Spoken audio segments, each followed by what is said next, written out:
everybody. Welcome to this episode of Mismatched. So, you know how some love stories don't really ever have an ending? Well, today's episode is for anyone who has ever wondered, what if? I can definitely say that I have been there before.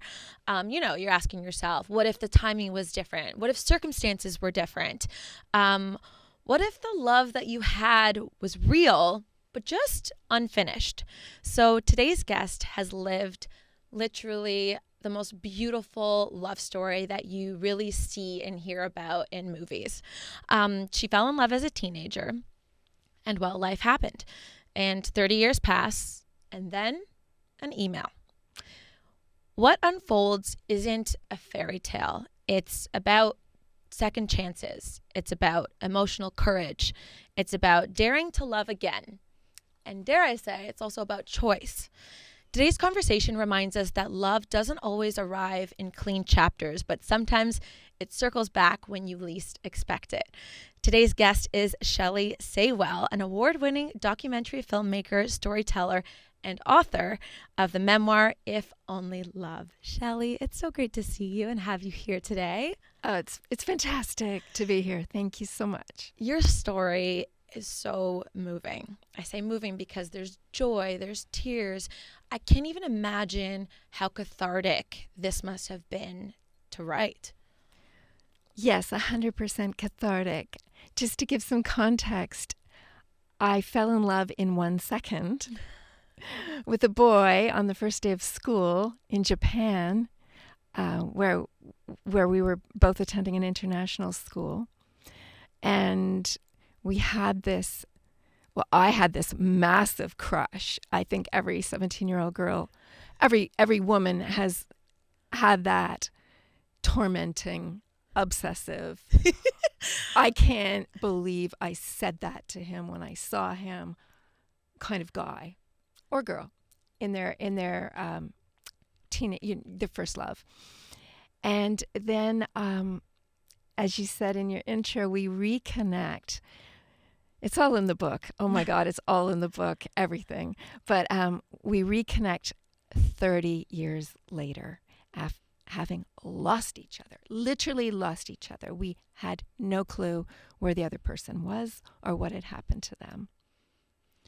And then, this is not a spoiler because it's right in the beginning of the book. We get back together, we get married, and he gets cancer and dies.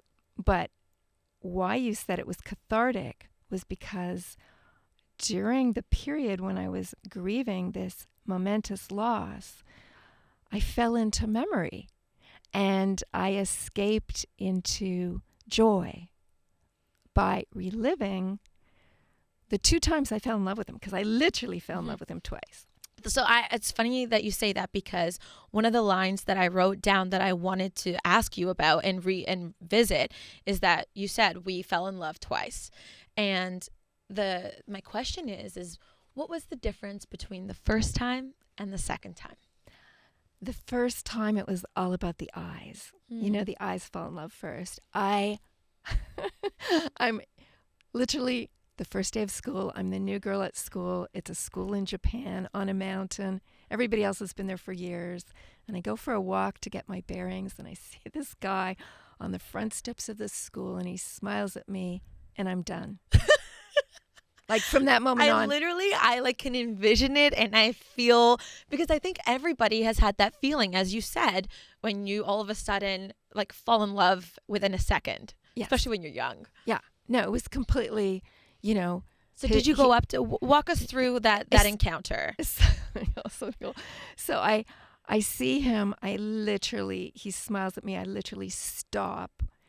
And just at that moment, this girl passes in front of me and walks into his arms. And I realize he wasn't smiling at me. He was smiling at her. And I stood there. I mean, I couldn't move. My feet wouldn't move. And I had one thought in my mind. I want to be that girl. I want to be that girl. And it's true. And I never stopped feeling that way. the story goes on about how he comes to his senses, notices me at some point. And realizes you're the one. Yes. So that's the first time I fell in love. And it's kind of epic. I mean, it's this huge romance. It's the first time I've really known love. It's romantic. It's all of those things. The second time I fell in love with him, we don't send photographs. We are exchanging emails for 7 months. My friends thought I'd lost my mind. All my friends are like, Shelley, oh my God, you haven't seen this guy for 29 years and you haven't sent photographs? And I was... They're like, what if he's a troll now? Oh, I got worse than that. The prison mug shot, didn't want to send. Oh no, I got it all. And I was like, no, you guys don't get it. He's the one. He's always been the one. I never forgot him for 29 years. And they're like, well, why isn't he sending you a photo? And this and this and that. But to answer your question, we fell in love the second time through words. Because we corresponded. We spent 7 months writing each other. Part of those emails were, do you remember? Because we were it was code. Like if I wrote, do you remember this? And he answered, then I would know that he had that same memory, that he had that same emotion. Feeling. Mm-hmm. Okay. Part of it was, what have you done with your life? Who are you now? Mm-hmm. And that was fascinating, not only to get his story, which was crazy, but to actually formulate my own story for him and realize, because I was taking 29 years of my life and kind of composing it for him. Mm-hmm. What's important? What do you leave out? Right. We'd both had other loves, other marriages. I had gone on to do I'd started my own company. I made documentary films all over the world. He had been a guitar player in Nashville, traveling all over the States, and then eventually a session musician in Nashville, which means you go in and you do fixes on albums for the big stars, sign a non-disclosure, which I found all that incredibly sexy and fascinating. Of course. And then he left music and became, what I found even more interesting, he became a restorer of frescoes and ceilings in cathedrals, and he worked on the Library of Congress in D.C. and governor's mansions. So amazing. And yeah, he was an incredible guy, an artist, a musician. Mm-hmm. So these emails were love letters without admitting it. Yeah. They were explorations of, what did we think now? What are you reading? What are you watching? Uh-huh. What movie have you seen? What do you think? I mean, we're both kind of political animals, so we were trashing various governments and various activities we don't need to go into now. But we realized that we were still soulmates, still kindred spirits. Uh-huh. And then he sent me a ticket and I did get on a plane and we did see each other face to face. So yes, we fell in love twice.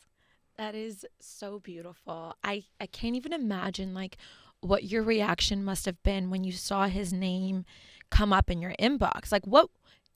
Take me back to that moment, because I don't know if your heart skips a beat, if you start crying, if all of these emotions come back. I sincerely can't even imagine.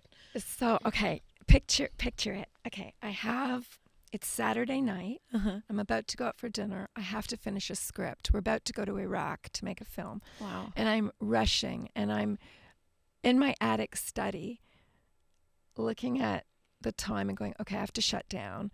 Just before I shut down, I'll check my emails. Mm-hmm. We all do that. Mm-hmm. Think about it. It's 2002. There's no Facebook yet.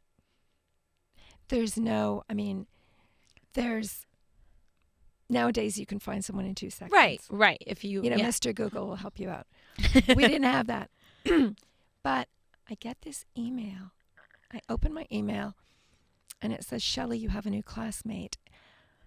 And that was a site that had just come online where you could sign up, find your school. Ah, yes. Right? Yes.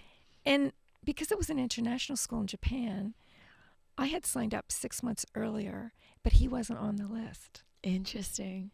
But because I'd signed up, anyone knew who signed up, you'd get an email. So I'm looking through my emails. I get this, Shelley, you have a new classmate. And I literally jumped out of my chair. Yeah. My cat, one of my cats was in my lap, went flying. The room was electric. It felt like I'd put my hand in an electric socket. And I paced my floor and I went, oh my God, oh my God, oh my God, oh my God. Sat down and clicked open because I knew it was him. Uh-huh. And there was his name. And I couldn't breathe. I literally couldn't breathe. It was the most exhilarating moment probably of my entire life. Because here's this person that you wondered about. Mm-hmm. How, the person that got away, the person that I'd pull out our photograph when I was depressed, over the years, or when I was in a bad relationship, or when like every 5 years I'd pull it out and I'd say, look at us. That's when we were happy. That's when I was the happiest. And so, but where did he go? So there he was in my inbox within, one click from reconnecting. And it changed everything. How many times did you rewrite your email to send back to him? I didn't. No? Okay, this is what I wrote. Seriously, this is what I wrote. I wrote, Pete, it's Shelley. Where have you been for 29 years? Write me. Not, wow. do you remember me? Yeah. If you remember me, please write me. It was the command. Write me. Wow. And then I rush out to dinner. Oh my gosh. And I'm like at this dinner with these friends and they're like, what's going on with you, Shelley? You're like crazy woman tonight. You're not listening to us. My head was in the clouds the whole dinner. And I found myself recounting this story of this first love. And they're all looking at me like, okay, yeah. Do you think he'll write back? And I said, 100%. Absolutely no question. He's going to write me back. Even though we'd had a really crappy breakup. And I know you're probably going to get to that, but I just knew. So I get home. It's about 1 a.m. I've had a bit to drink. I race back up to my attic study. This was before you could get your emails on your phone. Fire up my computer, and there he was in my inbox. And that was the beginning of everything. All over again. Wow, wow, wow. It's, there's so many ways to look at this. Like, I guess, okay, let's go back a little bit to the breakup. So I'm curious. So how did things end? And for people listening, and thinking, oh, should I, open my heart up to that person? Like, how do you know if it's good looking back? Do you know what I mean? Because you're young and naive. So you think, did I take this the wrong way? You start like questioning how things really ended, if that makes sense. 100% it makes sense because I had a really long time to wonder about that question. So we had this beautiful, intimate, intense, physical, sexual intimacy, and we imprinted at 17. We were each other's person. Mm-hmm. And then we left Japan. And he was going to college. He chose Ann Arbor, the University of Michigan at Ann Arbor to be close to Toronto because I was coming back to Toronto. Right. And he comes for a visit. And I have literally just arrived back in Toronto. I'm living with my parents again after a year of being in a boarding school. I'm kind of rebellious. That's kind of difficult. All my Toronto friends are landing on my doorstep. They haven't seen me in a year and a half. That's a bit insane. And I have scored an audition at York University for the thing I wanted most in those days, which was their theater arts performance stream. And I had a week before my audition, and I hadn't rehearsed. Wow. So I've just gotten back to Canada. I've got to do this audition. All my friends from Toronto are landing on my doorstep, and my parents are being parents. And he calls me, and he goes, I'm coming to see you. And I went, oh, Pete, it's not a really good time. Do you think you could wait 2 weeks? Mm-hmm. Or Canadian Thanksgiving's coming up like in a month. He goes, I can't wait to see you. I'm arriving tomorrow on the Greyhound. Oh, boy. So he shows up. I pick him up at the bus station, and my heart sinks because over the summer that we've been apart, he's been hitchhiking like all through Asia and Europe. his hair, which had been at his shoulders, was now like way below his shoulders. He had a shark tooth earring from one ear. And he's wearing an army jacket. And I'm thinking, my parents. Uh-huh. Oh my God. Okay. I have to protect him from them. I have to protect them from him. This is going to be interesting. I have a kid brother and sister too, who are younger than I was. So I bring him home. And it's just, we can all put ourselves back to being a teenager. It's so awkward. Yeah. It's so awkward. All he wants to do is hang with me. He's brought his guitar. He wants to relive what you had. Yeah, he wants to relive what I had. He wants to go off to Hyde Park and make out and just be together and be what we were. And I'm navigating this insane situation, trying to introduce him to my Toronto high school friends. Mm-hmm. There's no common ground. He grew up in Japan. He wasn't older than them, but he felt older than them just because of our experiences abroad. And then there's my parents. And anyway, I'm also freaked out about this stupid audition. So let's just cut this story short. I didn't behave very well. I just couldn't handle any of it. And I kind of kept pushing him away. And I didn't mean to. I mean, I wasn't really breaking up with him. I was just it was just that week. And one night he said to me, I'm leaving early. I'm going to go tomorrow. And I actually was relieved. Mm-hmm. It's just, I wanted to sort of get my feet on firm ground. And I didn't think we were breaking up. I just thought, we need to cool. Yeah, we needed to cool. We needed to chill. The problem was, we didn't have cell phones in those days. We didn't have email. He was heading off to college. He was hurt. He was hurt by my behavior. And a few weeks probably later, I wrote him an apology letter. By the time it got to him and by the time it got back to me, it was basically, I have a new girlfriend. No. Yeah. Yes.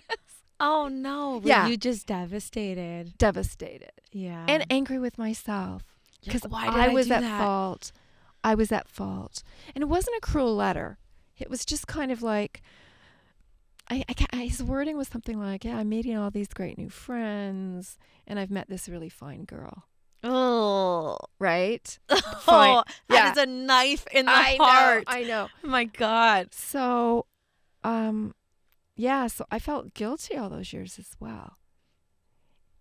And the second chance, I apologized to him in one of my first emails, and he just wrote back sort of laughing and saying, oh my God, we were so young. I never think about that. Yeah. I think about you in Japan. I don't think about that. I'm not sure. His memory of you wasn't that. It was like... Yeah, I'm not really sure. I think he did kind of think about that too, but he forgave me. And and so much water had passed under the bridge. And for anybody who has a what if, and I have friends too, seriously, this memoir, I'm getting a lot of people writing me about their love stories. I imagine so, because even in my own circle or even 5 degrees of separation, I have heard many a time of people going through divorce and then ending up with someone that they went to high school with. That's all too common. It is, and it's easier now to find them. Here's the thing. My friends were saying, how can you trust this? You haven't seen him in 29 years, which is a really long time. That's a really long time. A really long time. How can you trust these feelings? But a person that you know in your youth. You know them. You know their history. You know their parents. Mm-hmm. You know where they come from. Mm-hmm. People don't change that much. Not really. That's my experience. Mm-hmm. And so there was this faith in who I had been at 17. I put my faith in that girl. I put my faith in that girl who knew her heart. And I took a leap. And I knew it might be a car crash. Mm-hmm. By the time we'd written 150 pages to each other and he sent me an airline ticket, I realized that our anticipation was so high. We could see each other in person. And then to not be the same too. It might not be the same. Right. Who knew? Chemistry. Right. Does chemistry last? Right. So I had all those questions, but I knew one thing.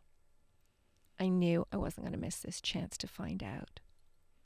And a really smart friend of mine who drove me to the airport, poured me onto the plane, gave me a Valium. For your listeners, okay, so I had been making films in war zones for 20 years, and I had never taken a Valium. Wow. But I definitely says a lot. Definitely took that Valium because that was the scariest flight of my life. But I also knew, and this wise friend of me put it into words, even if chemistry hadn't lasted, even if we got together and it wasn't what we hoped, we were already fantastic friends. Mm-hmm. We had poured our hearts out in these letter emails. There was a huge connection. So that would be the kind of, what's the consolation prize? Right. Yeah, for sure. Which was a pretty good prize. For sure. But, so can I tell the airport story? Yes. Okay. So I get off this endless flight. Seriously, endless flight. It's only 3 hours, but felt like... I'm sure it felt like an eternity. Yeah. And any other woman would have gone straight to the ladies' room, combed their hair, put on their lipstick. I mean, come on. The guy hasn't seen you for a long time. That would be a me move. Right? I would definitely be the girl that does that. I'm thinking about it. I see there's a lineup to the ladies' room, and I think, I can't deal with this. I cannot. I can't wait any longer. I can't wait any longer. The anticipation. I have been in suspended animation for all these months writing him, all these years wondering about him, and I start running. And I'm running through the airport, and I'm running, and I'm running. And I see this guy waving at me, and I'm squinting because I'm nearsighted a little bit. And I'm running, and I'm seeing him waving, and my heart is sinking and dropping like a stone because I don't recognize him at all. Oh. And I'm thinking, oh my God, this is what all my friends warned me about. And just at that moment, it's just like in Japan. Just at that moment, this woman crosses in front of me and runs into his arms. And they clear my frame of vision, and there's Daniel standing there grinning at me, and I would have known him anywhere. Wow. It was like no time had passed. Wow. And he says, I run up to him, and the first thing he says to me in person in 29 years is, "Don't speak. Come here." Oh my God. I'm going to cry. He told me later that he said that because he was worried that we'd start talking about, like, how was your flight? And, small talk. We wanted to mark the moment. Yeah. The moment was insane.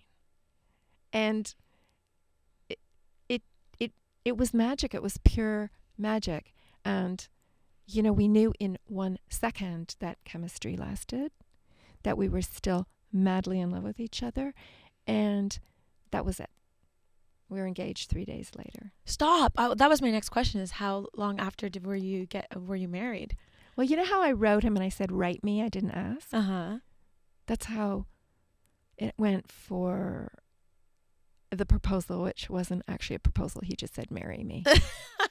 He just said, "Marry me." And I said, of course. Of course I'm going to marry you. Oh my gosh. That's so beautiful and just so pure, like where you really let love take over, where a lot of people would let the chatter and the fear and the what ifs conquer what you're feeling. I just think, I've thought about this. I wasn't going to forgive myself if I didn't find out. Mm-hmm. That's all I could do. It didn't mean it was going to work out. It didn't mean anything. It just meant if I didn't 100% give this second chance a chance with an open heart and an open mind, I would regret it. And I don't believe in regrets. I don't have regrets. Ditto. We've all done stuff. Of course, but there's cringeworthy moments in all of our lives. But no, I don't have regrets. Everyone I love knows I love them. That's been my MO always. And also, I had spent almost 30 years making documentaries asking people who'd been through trauma and rape and war and homelessness and everything you can imagine to open up and trust me and tell me their stories. And I feel that that's a privilege and an honor and a responsibility. Mm-hmm. And so I said to myself, I have to do that. I have to give that gift to myself. I have to trust my own heart. I have to give myself permission to explore what I'm feeling. Fear and regret just, they're just not interesting to me. I love that. That's really beautifully said. Now, in your marriage to one another, what was that like? Being able to really live out that fairy tale that you had played out, like you said, in your mind for so long, and now you had everything that you ever wished for. Well, the funniest thing was we went to see my parents, and my parents do play a small role in the story because my father admittedly was horrible to him when he came to Toronto when we were 18. He was a dad. But anyway, so Daniel and I go and visit my parents who were living in the Okanagan, British Columbia at the time.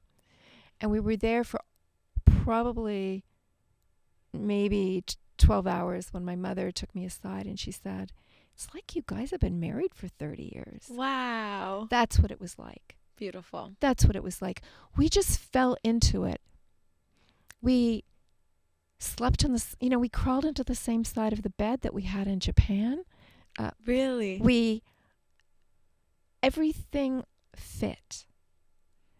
All of my shortcomings were his strengths. All of my strengths were his shortcomings. We balanced each other out. We had to choose between the states because he was an American in Canada. And we kind of did it based on politics, to be honest. Interesting. Yeah. The U.S. was about to invade Iraq, and we had Jean Chrétien at the time, and Daniel was like, I'm moving to Canada. But he also loved Toronto. Because he'd grown up in Japan, he loved the diversity. Mm-hmm. He loved going to Chinatown and buying his veggies. We just had this wonderful connection, and all the things that you do that you don't write about, making meals together or figuring out what to watch on Netflix. Or I know, it's like the little things. Yeah, when I'd be stressed on a film, he'd say, "Honey, go to yoga." That kind of Yeah. We were just like a normal married couple, but we never ever stopped being grateful. We understood, both of us, Mm-hmm. that our story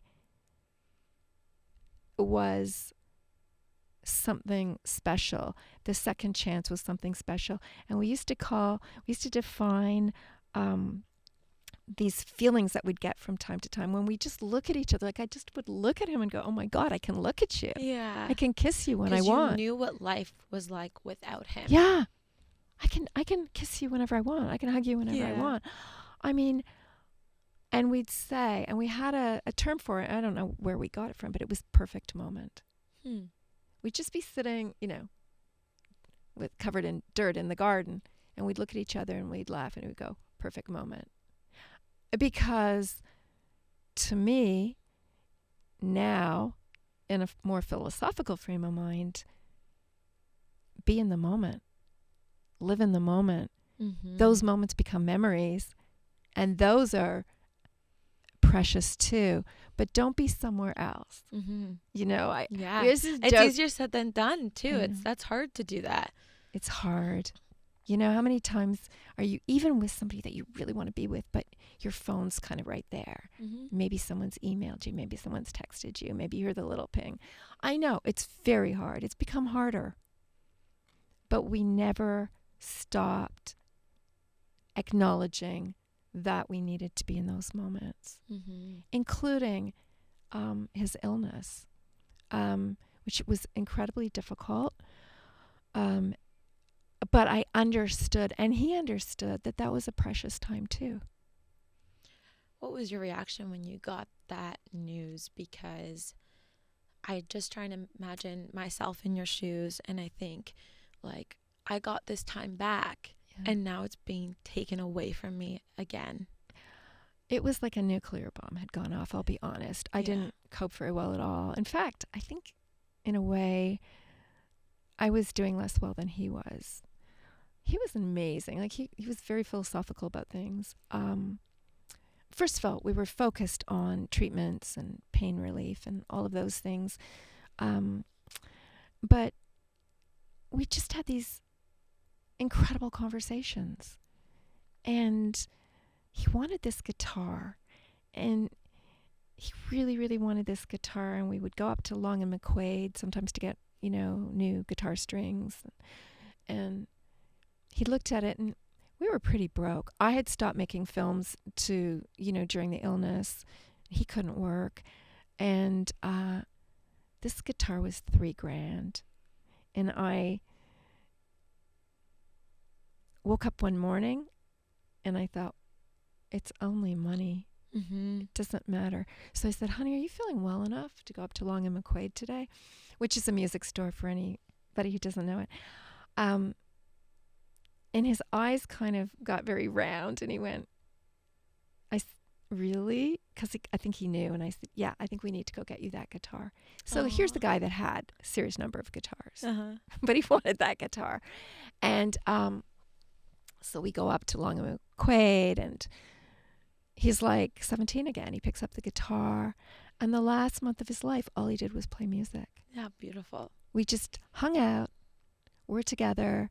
He played this crazy, because he had done rock and folk and bluegrass, and suddenly he was doing, I don't know what he was playing. He kept saying to me, Shelley, I'm not really sure where this is coming from. It's like, I know exactly where it's coming from. I know exactly where it's coming. This is coming straight out of you, your soul, your heart. And that was how we were right until the end. We were present right until the end.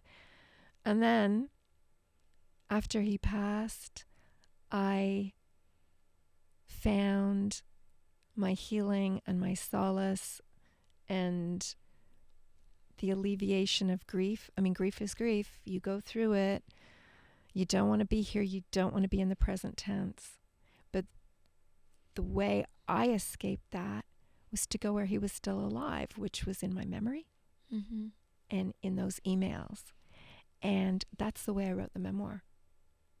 I don't stay in one tense. I mean, I didn't know if it would work. I didn't plan to write it that way, but I was journaling. I was writing notebooks. I was picking up the emails for my own solace, just to hear his voice again. And, sitting in the chair, like not really being there, like being back in Japan or back in the so I mean, we're all of those things, right? We're all of those things. We're not one person, and we're not in one time. And I just allowed myself to feel what I needed to feel, which was pain, excruciating pain, and loss, and being lost, but also the way I found myself again was through his words and through the memories with him.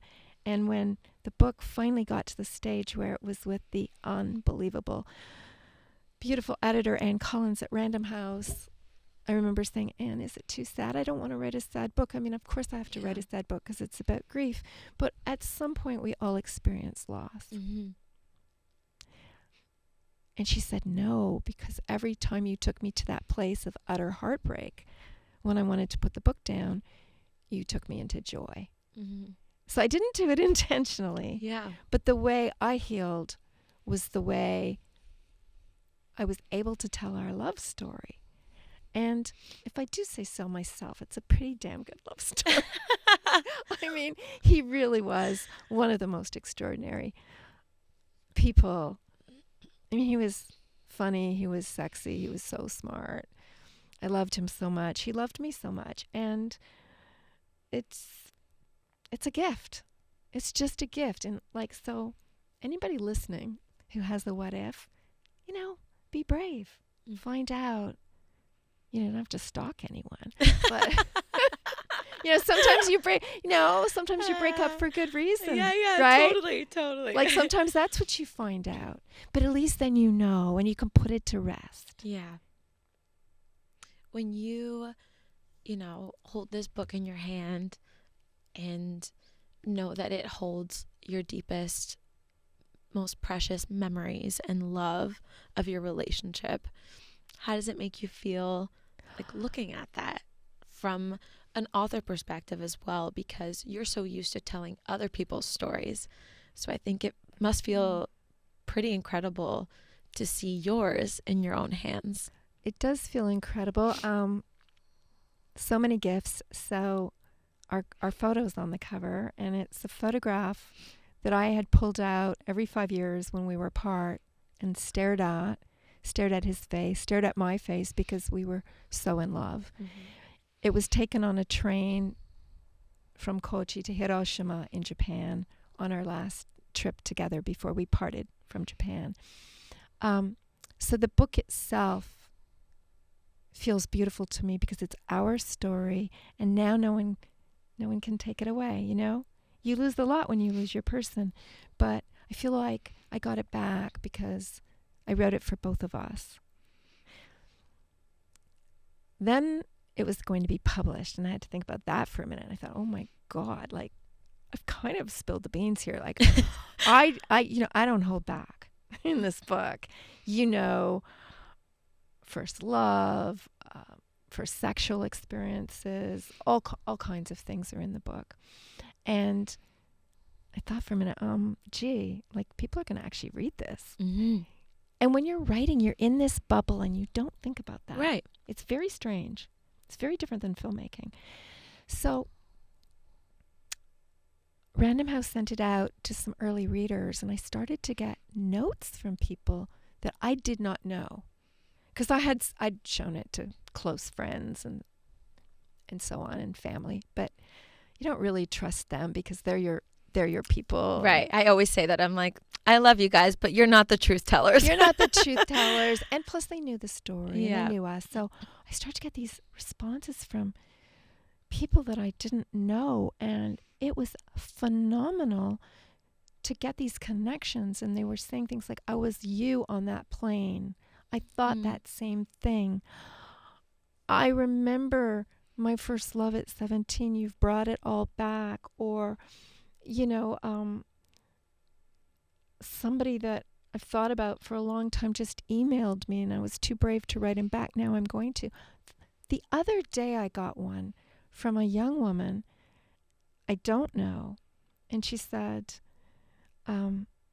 your memoir gave me hope, and I haven't had hope for a really long time. And that, to me, was so perfect, because if I've given hope to a young woman, what could be better than that? You don't have to be afraid. Life happens. All kinds of things happen. And my story covers all kinds of things. But live your life. Find out. And these connections have been another gift. I'm hearing love stories now. Somebody came up to me at my book launch last week and said, I think you need to make a documentary about people's love interrupted stories. I went, oh, Eve. No, I'm not sure. But, there's a lot of them. Yeah, there are. And I always say, love is the most powerful thing.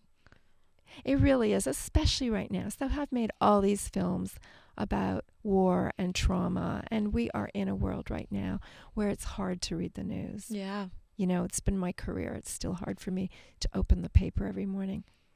And so I kind of thought, is it a bit lame to be putting, after all the work I've done, to be putting out a memoir about love. Yeah. I think it's the opposite now.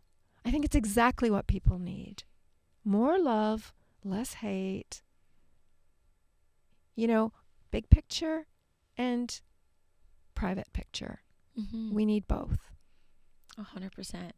Yeah. What do you think Daniel would say reading the book and reading your story and from your perspective?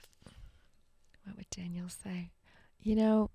He was so encouraging always about my writing, because I wrote all my film scripts and I used to run them by him, and he'd always say, honey, you should just turn to writing full time. And I used to joke, because we had 150 pages of email exchanges. I used to joke and say, someday I think I'll write our Love Interrupted story. And he'd say, yeah, you should.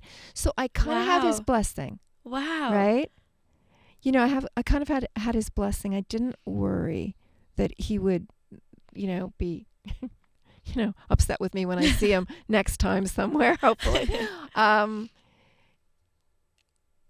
I think he would love it because it's his story too. His words are in the book. His emails, stories are in the book. He is the book. We both are. So, there might be a few things that he might say, well, you could have kept that out. But I in general, I'm at peace with it. I think, plus, not to sound like woo-woo here, but he's kind I'm of woo-woo. It's okay. He's good. He's kind of been with me all the last couple weeks. I was just going to ask you, literally that was my last question that I have for you is do you feel his presence around you with this story and talking about your love? I imagine you must feel him around you even more so.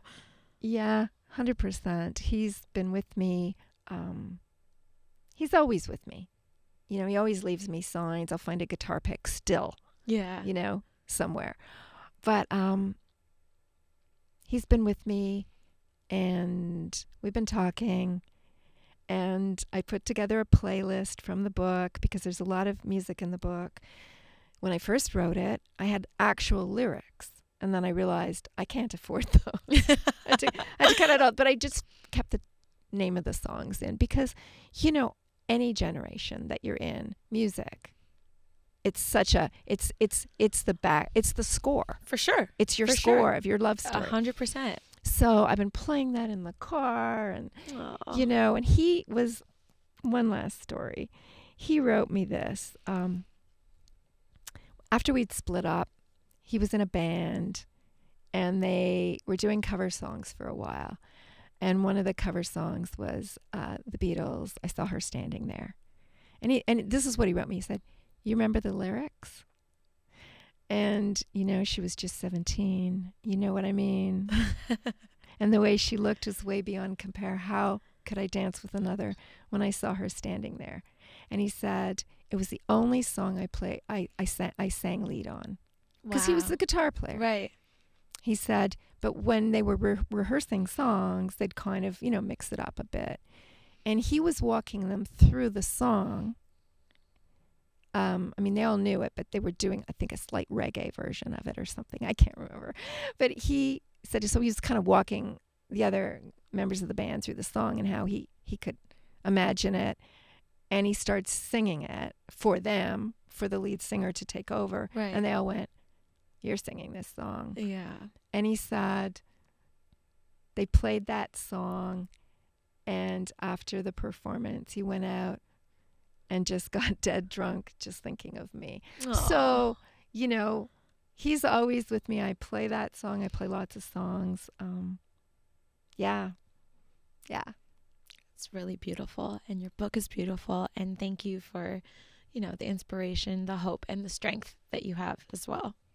Thank you. It's been such a pleasure talking to you. Likewise. I want to hear your story next time. Oh, that's another episode. Okay.